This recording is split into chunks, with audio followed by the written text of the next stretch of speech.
Hello guys, once again welcome back to my channel mariner Praveen. Merchant నేవీలో join అయ్యే వాళ్ళకు ship గురించే కాకుండా జియోగ్రఫికల్ నాలెడ్జ్ కూడా ఏ విధంగా ఉండాలి, ఎందుకోసం ఉండాలి అనేది ఈ వీడియోలో తెలుసుకుందాం. ఫస్ట్ టాపిక్ వచ్చి మన ఎర్త్ గురించి తెలుసుకుందాం. ముందుగా మన ఎర్త్ మీద 71% of water and only 29% of land మాత్రమే ఉంది. సో అలా ఆ 29% ఆఫ్ ల్యాండ్లో 7 కాంటినెంట్స్ ఉన్నాయి. రిమైనింగ్ ప్లేస్ మొత్తం వాటర్తో నిండి ఉంది. మాకెందుకు సార్ ఇవన్నీ కూడా మేము చిన్నప్పుడే చదివాం అని అనుకోవద్దు. ఎందుకంటే మెర్చెంట్ షిప్స్ అనేవి ఈ 7 కాంటినెంట్స్లో సేల్ అవుతాయి. సో అందుకే వీటి గురించి కూడా తెలుసుకోవడం అనేది మోస్ట్ ఇంపార్టెంట్ థింగ్.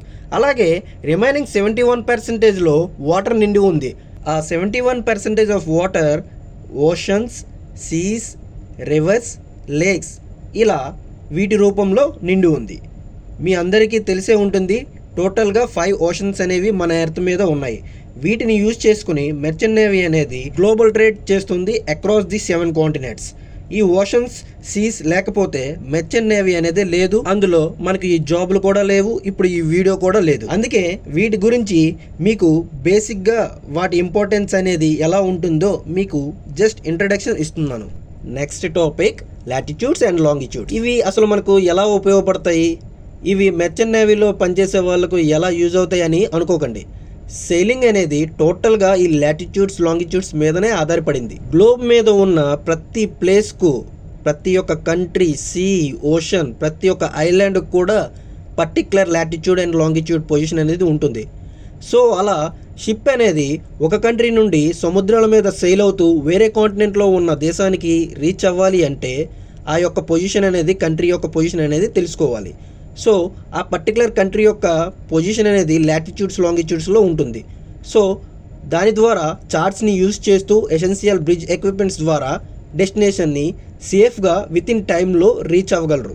ఈ విధంగా మెర్చెంట్ నేవీలో పనిచేసే వాళ్లకు ఈ లాటిట్యూడ్స్ అండ్ లాంగిట్యూడ్స్ అనేవి మోస్ట్ ఎఫెక్టివ్గా హెల్ప్ అవుతాయి. నెక్స్ట్ టాపిక్ వచ్చి టైమ్ జోన్స్.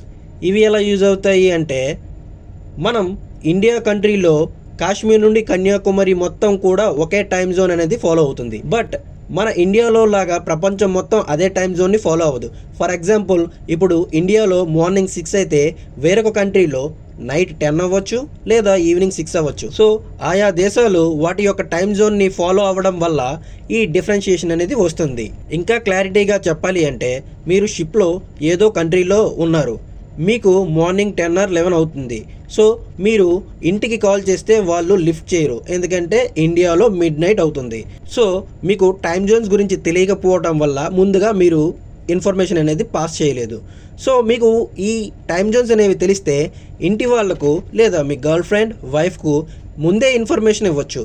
పలానా టైంకి నేను ఆన్లైన్లోకి వస్తా, ఆ టైంలో మీరు కాల్ కోసం వెయిట్ చేయండి అని చెప్తే వాళ్ళు ఇంటి దగ్గర వెయిట్ చేస్తారు. సో అప్పుడు హ్యాపీగా ఇంటి వాళ్ళతో కాంటాక్ట్ అవ్వచ్చు. ఈ విధంగా టైం జోన్స్ అనేవి కూడా మోస్ట్ ఇంపార్టెంట్ రోల్ ప్లే చేస్తాయి ఈ మెర్చెంట్ నేవీలో పనిచేసే వాళ్ళకు.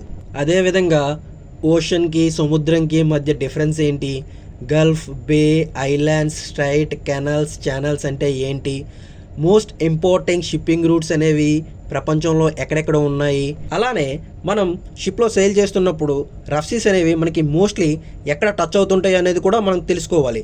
అలానే పైరసీ ఏరియాస్ అంటే పైరేట్స్ అటాకింగ్ చేసే ఏరియాస్ అనేవి వరల్డ్లో ఎక్కడెక్కడ ఉన్నాయో కూడా తెలుసుకోవాలి. ఇవన్నీ మన నాలెడ్జ్ కోసమే, బెస్ట్ ప్రాక్టీసెస్ కోసమే.